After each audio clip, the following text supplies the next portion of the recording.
Janda ini terpaksa berjualan bakso setiap harinya demi bisa bertahan hidup. Setelah suaminya tega berselingkuh dan pergi meninggalkannya begitu saja. Di hari itu, tepat sebelum dia berangkat berjualan, datang Bang Jali yang menagih hutang dengan memaksa. Walaupun dia merasa tak pernah berhutang kepadanya. Rupanya itu adalah hutang dari suaminya, yang dulu pernah meminjam uang dengan memberikan jaminan sertifikat rumah. Mira pun dibuat pusing dan terpaksa harus melunasi hutang itu atau rumahnya akan disita. Dia lalu pergi berjualan. Dengan perlahan mendorong gerobak sambil memikirkan bagaimana cara untuk melunasi hutangnya. Tak lama, terdengar keributan di sana. Para pendemo yang dikejar oleh polisi berlarian menuju ke arahnya.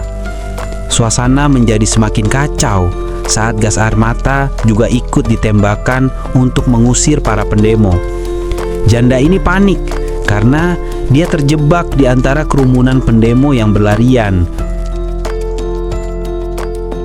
Untung saja ada orang yang menyelamatkannya dan membantu kabur dari tempat itu. Jadi dia bisa selamat. Setelah menunggu lumayan lama dan merasa kondisi sudah aman, dia lalu kembali ke lokasi untuk mengambil gerobaknya yang ternyata sudah terlihat berantakan. Ketika pulang, dia hanya bisa menangis dan meratapi nasib sambil memeluk anaknya yang masih kecil. Sesaat kemudian, Mira merasa ada sesuatu yang aneh di dalam gerobaknya. Tanpa disangka, dia justru menemukan mayat salah satu orang yang tadi ikut berdemo sudah ada di dalam gerobaknya. Namun, bukannya melapor ke polisi, Mira justru melakukan sesuatu yang gila. Dia lalu membersihkan dan kemudian menggilingnya untuk dijadikan bakso. Semua itu terpaksa dia lakukan karena sudah tak punya lagi modal untuk membeli daging dan berjualan bakso. Tak lama, seorang pria datang untuk mencari keberadaan adiknya yang hilang setelah tadi ikut berdemo. Mira awalnya hanya diam, lalu berbohong jika dia tak tahu keberadaannya. Namun sesaat kemudian, tiba-tiba Mira justru menyerang pria itu hingga membuat kakinya terputus. Dia terlihat kesakitan dan sangat ketakutan. Mira lalu menyeretnya ke gudang dan perlahan menghabisi pria itu karena dia tak ingin ada orang lain yang tahu rahasianya. Sekarang dia punya cukup daging untuk melanjutkan jualan baksonya. Sehari kemudian, Mira memutuskan untuk berjualan bakso di rumah saja. Tanpa disangka, orang-orang justru mulai suka dengan bakso yang dijualnya karena dagingnya sangat enak dan lembut. Dan perlahan dia punya banyak pelanggan di warungnya. Mereka semua tidak tahu kalau bakso itu terbuat dari daging manusia. Pria yang kemarin menyelamatkan Mira keluar dari kerumunan pendemo juga terlihat datang untuk mencicipi bakso buatannya. Nino akhirnya memutuskan untuk ikut membantu Mira dalam berjualan. Dia terlihat sering menemaninya berbelanja dan membantu membersihkan tempatnya setelah selesai berjualan. Mereka berdua terlihat mulai akrab dan sepertinya Mira mulai menyukainya. Di malam itu, Bang Jali kembali datang untuk menagih hutang. Kali ini dia ditemani dua anak buahnya. Bang Jali tahu kalau belakangan ini warung baksonya mulai ramai. Namun, Mira kembali meminta waktu untuk melunasi semua hutangnya karena masih belum memiliki cukup uang. Dia lalu menyajikan bakso secara gratis kepada mereka sebagai ucapan maaf. Bang Jali dan anak buahnya pun mencicipi dan memaafkan dengan lahap. Mereka terlihat sangat menikmati bakso yang disajikan oleh Mira.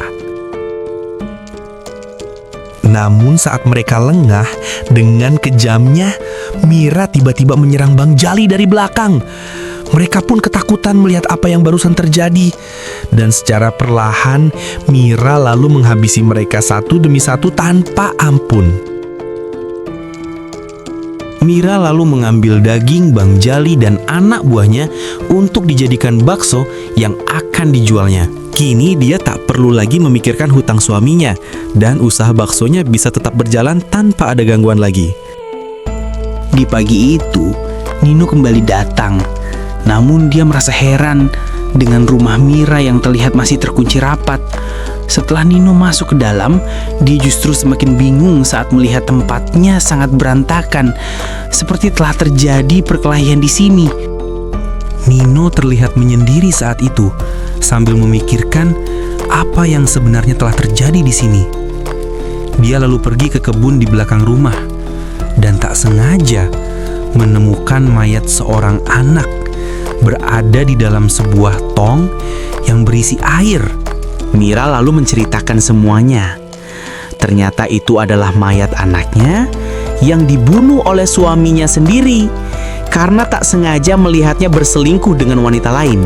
Mira juga mengaku telah membunuh suami dan selingkuhannya dengan tangannya sendiri. Sejak kejadian itu, Nino tak pernah lagi datang dan seakan menjauh dari kehidupan Mira. Mira yang kesepian terlihat cemburu saat melihat Nino bersama wanita lain. Beberapa hari kemudian, Mira sengaja mendatangi pacarnya Nino dan mengelabuinya untuk mau datang ke warungnya. Dia berpura-pura bahwa Nino sudah menunggunya di sana. Sesaat kemudian, pacar Nino terbangun di sebuah ruangan yang sangat sempit dan banyak darah. Dia pun terlihat sangat ketakutan dan panik. Nino yang tahu bahwa pacarnya pergi bersama Mira terlihat panik dan segera berlari untuk menyelamatkannya. Untung saja Nino datang tepat waktu dan bisa menghentikan Mira sebelum dia sempat menyakiti pacarnya. Namun, saat pacarnya sadar, dia terlihat panik dan justru menuduh Nino telah bersekongkol dengan Mira. Sementara itu, Mira terlihat bingung dan pikirannya sangat kacau. Dia tak tahu harus berbuat apa. Dia berjalan tanpa tujuan sambil membawa pisau tajam yang membuat semua orang takut. Mira terus berjalan seakan tanpa arah dan tujuan. Dia terlihat bingung dan tak tahu harus berbuat apa lagi. Tak lama Nino datang menyusulnya dan meminta maaf kepadanya. Nino lalu berusaha untuk membujuk Mira agar mau menyerahkan diri ke polisi dan mengakui perbuatannya. Namun Mira tak percaya dengan omongan Nino sambil menodongkan pisau ke arahnya. Mira yang masih terlihat bingung dan pikirannya juga kacau, tak tahu harus berbuat apa lagi. Tiba-tiba dia memutuskan untuk melompat dari jembatan dan mengakhiri hidupnya. Walau polisi sudah menyisir di sekitar sungai, namun mereka tetap tak menemukan jasad Mira. Nino terlihat menyesal dan merasa bersalah karena dia tak bisa menyelamatkan Mira dari penderitaan yang dia hadapi.